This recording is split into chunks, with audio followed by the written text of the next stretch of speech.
What's up, guys? It's another edition of our Gags Goals Updates, Road to 220 series.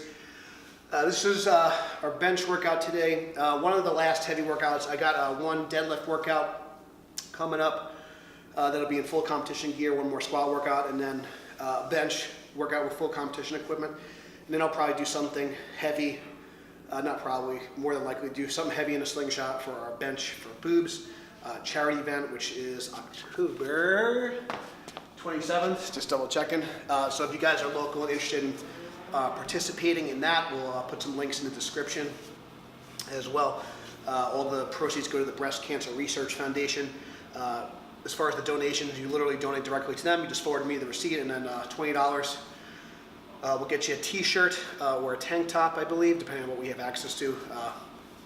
The deadline for that is coming up soon, but even if you want to just come down and support the event, that'd be great. So anyways, I'll probably take that'll be my last heavy bench workout that particular day. And it's also for a great cause, but that's just for another time anyway. And some of these videos might be a little bit out of order if you guys are watching, but more or less this is one of the last heavy kind of sessions, and then moving forward for the squat, the deadlift, and the bench, definitely want to kind of hammer around an opener or slightly above an opener weight. And then just do maybe a little overload work with some maybe even heavier reverse band tension than I've done in the past. Because again, one of the goals for the peaking phase, as I get closer and closer to the meet, I want to keep my nervous system active, but I also want to start to reduce fatigue. So as of right now, we're about 5 weeks out or so, give or take. It's early October, and then the meet's November 10th, so I guess it's October 2nd at the time of this taping. So start to kind of wind down things. A lot of my heavy stuff, especially when you're in powerlifting equipment, you're using super maximal weights, more weights than you could be handling than if you were just raw, especially just whether it be with a belt or raw with wraps, whatever the case may be. So it takes a little bit, in general, for equipped lifters. If you're someone that's looking to get into equipped lifting, your taper is generally going to be a little bit longer because again, it's overload on your joints, it's overload on your nervous system. So that's something to consider when peaking. Whereas if you look at some of these elite level raw lifters, especially the raw with sleeve lifters, the lifters in the USAPL, for example, sometimes they're doing heavy work even a few days out or a week out from their competition. And oftentimes these are more lightweight lifters and females that are going to have a little bit higher maybe work capacity, a little bit, their fatigue is going to dissipate quickly. A lot of these elite level lifters tend to favor more high frequency, high volume type programs. So if you're normally squatting 3 or 4 times a week or benching 3 or 4 times a week, you're in general going to, your recovery cycle is going to be shorter than someone who maybe was only lifting heavy maybe once or twice a week for the competition lift. So these are things to consider when you're kind of peaking yourself. But in general, the equipped lifters are going to take a little bit longer time to recover, and the stronger, heavier, even taller lifters, because they're doing more work, more range of motion, so it's going to take them longer to recover than someone who's shorter, smaller, female, etc. Anyway, on to the workout for today. Pretty good day. I elected to wear my singlet today because I wanted to just really double check that my butt was staying on the bench, and I thought I did a really good job of that. We'll definitely have to play with my stance a little bit, probably the day before the meet, because I'm not really sure how Jesse Burdick's bench is. I've never obviously benched on his bench. Make sure I get my feet correct, so I can kind of get that setup down, so I can still get a good arch, still get a good leg drive, but keep my butt on the bench. But I was very happy. I thought I did probably the best job of the whole cycle of setting up and get everything dialed in. So very happy with that. So that was good. That was a plus. I'm getting probably as high as an arch as I can while I keep my glutes in the bench. A couple of things I've been kind of doing to make sure that's, besides doing hip mobility and things like that, I've been trying to actually do a little bit more direct glute work, just to kind of, if I can add a little bit of muscle to my glutes. Kind of sounds funny, but that'll kind of help keep my butt on the bench, just because I have a little bit of extra cushion there between myself and the actual bench pad. So that's going to be really important moving forward.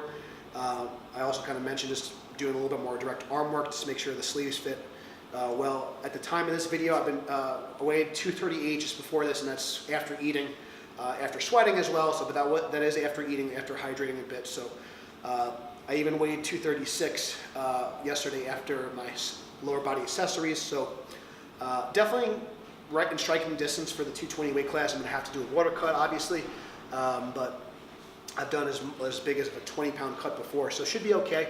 I'm going to try to just kind of hold around 235, 236. I definitely don't want to be much lighter than that.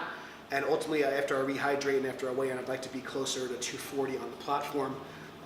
Fully hydrated, electrolytes, sodium, that sort of thing. So that's kind of like the plan as far as making weight and making sure my gear fits. Especially for equipped lifters, the actual weight, the size of your body is going to make a big difference, because if the suit doesn't fit the same way, the shirt doesn't fit the same way, you're not going to get the same carryover, you're not going to be able to use the same technique. Certain weights may not touch, certain weights may touch too easily.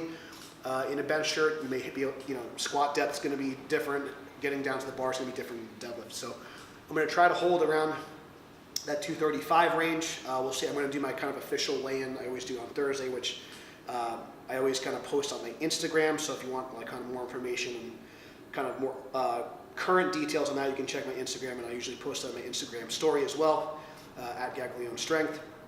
So you can stay on the lookout for that. But yeah, so the workout went pretty well. I worked up to my last warm-up in a slingshot to a 2-board using the Elite FTS shoulder saver pad. It was just myself, Elvis, Benny, and my mother today. She hit a bench PR as well. She did 67 for a solid, I believe, set of 3. So she's getting stronger. She also squatted 85 pounds for a new record for a set of 3, so I'm real proud of her. So we had a good session today. And then I worked up to 405, like I said, in the slingshot to the 2-board, shoulder saver pad, I should say. And then I did 500 to a half board, which is a 5-pound record at this body weight and during this training cycle. I think I didn't spread the bar a little bit as well as I wanted to, and so the lockout was a little weird. But in general, I feel like things are kind of popping off my chest well, so I'm going to continue to hammer the tricep work. The lockouts in general felt slow, so I'm going to continue to kind of do more board work and tricep work moving forward.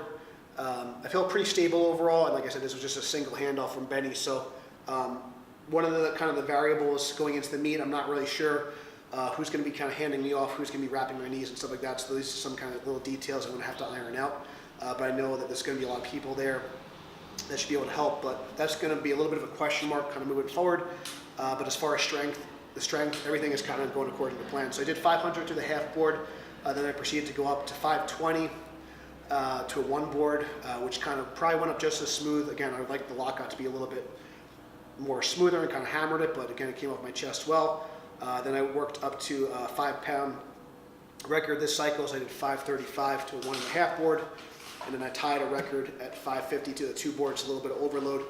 And usually I only do 3 sets in my shirt, but I just wanted to kind of push myself, do a little bit more volume, just because this is about that time. But usually, 4 or 5 weeks out in equipment, a lot of your really, really heavy lifts should be done. So moving forward, I'll probably start to drop. Won't go so crazy with straight weight, but I'll probably, again, continue to do some overload work with reverse bands and maybe higher boards and stuff. Make sure I have my openers one more time and just make sure my nervous system is ready. But all in all, I was happy with the shirted work. Again, I've talked about I want to try and bring up my tricep strength and the lockout strength, because that's going to be really critical, especially for any equipped lifter.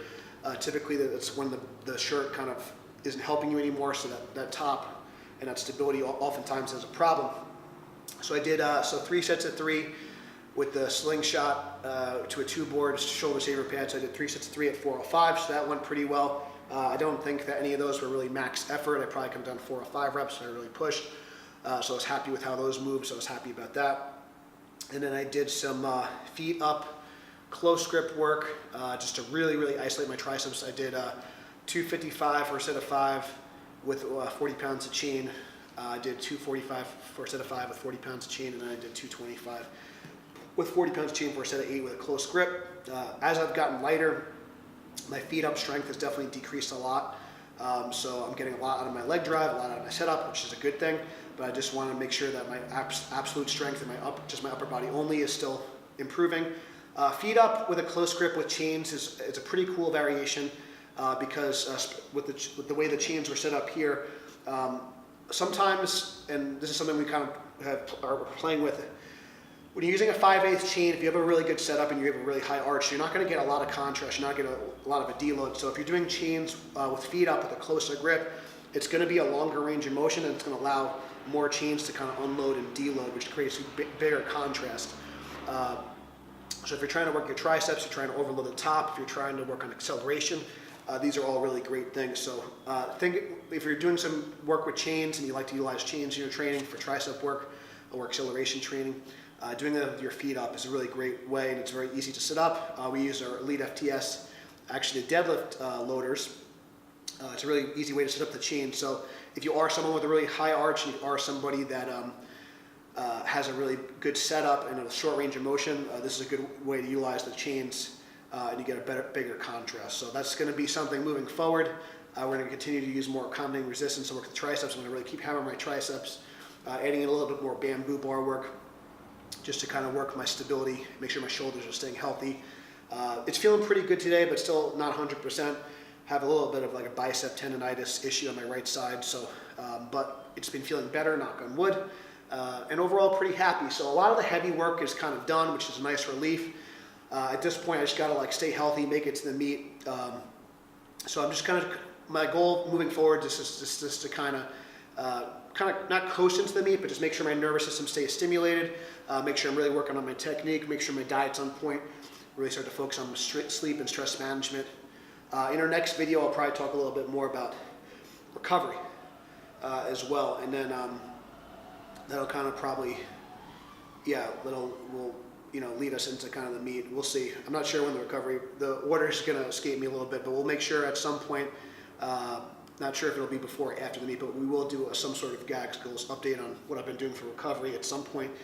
Maybe it might be in between, or it might be like the video before the actual contest, because things are kind of coming up soon. But anyway, thank you guys so much for watching. Again, down over 100 pounds. I'm in position to hit an all-time PR total. As I mentioned in one of the previous videos, I've never really been able to put together my best lifts in one meet. Best equipped lifts have been a 900-pound squat in competition, 575 bench in competition, both at super heavyweight. I've done 640 at super heavyweight. I've done 660 at 275, which was done last year, which is an all-time PR. And I've done a 700 deadlift in the gym.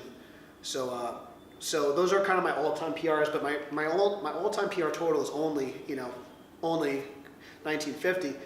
So I should be able to kind of be in striking distance to hit an all-time record at an all-time low body weight. Since for my equipped, I've never done an equipped meet at 220. I did an equipped meet at 242 last year in April. This past April, I should say. Totaled 1900. So anything above 1900 would be great. If I could hit something above 1950, that'd be really amazing, and I think that I'm well on my way to do so. So those are kind of some of my goals leading into the meet. I want to have fun, I want to do well, and there's going to be a lot of variables I got to overcome, but I'm making sure I'm mentally and physically ready for them. So thank you guys for following along my journey. Please subscribe if you liked the video, and thank you guys so much for watching. Check out the links below, and until next time, stay strong, and I'll see you soon.